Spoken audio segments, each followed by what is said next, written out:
জাহান্নাম বছরে 2টা নিঃশ্বাস ছাড়ে। কয়টা নিঃশ্বাস? একটা নিঃশ্বাস গ্রীষ্মকালে যখন প্রচন্ড দাবদাহ চলে, ওইটা হচ্ছে জাহান্নামের নিঃশ্বাসের ফসল। ওই প্রভাবে পৃথিবীতে এরকম দাবদাহ চলে। এই সায়েন্স বিশ্বাস করবে? করবে না। ওর বিশ্বাসের আমার যায় আসে না। আল্লাহ বলেছেন সত্য, রাসূল বলেছেন সত্য।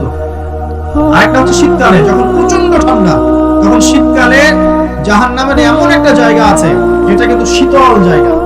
জাহান্নামের পুরো জায়গাটাই কিন্তু আগুন নয়, এমন জায়গা আছে যেটা কি শীতল। ওই শীতল অংশ শ্বাস ছাড়লে এই যে পৃথিবীতে সেই শীতের একটা প্রভাব চলে আসে, প্রচন্ড ঠান্ডা শীতল প্রভাব চলে আসে। এটা হয়তো অনেকে বিশ্বাস করবে না, ভুল মনে করবে যে ধর্মান্ধ কথাবার্তা। হাদিসে আছে নবী সাল্লাল্লাহু আলাইহি ওয়াসাল্লাম বলেছেন, কে সত্যবাদী? এই পুরো সভ্যতার রাসূল সাল্লাল্লাহু আলাইহি ওয়াসাল্লাম। এই বিশ্বের সমস্ত মানুষ সত্যবাদী বেশি না আল্লাহর রাসূল বেশি সত্যবাদী? বাস, আর কোনো দরকার আছে কথা?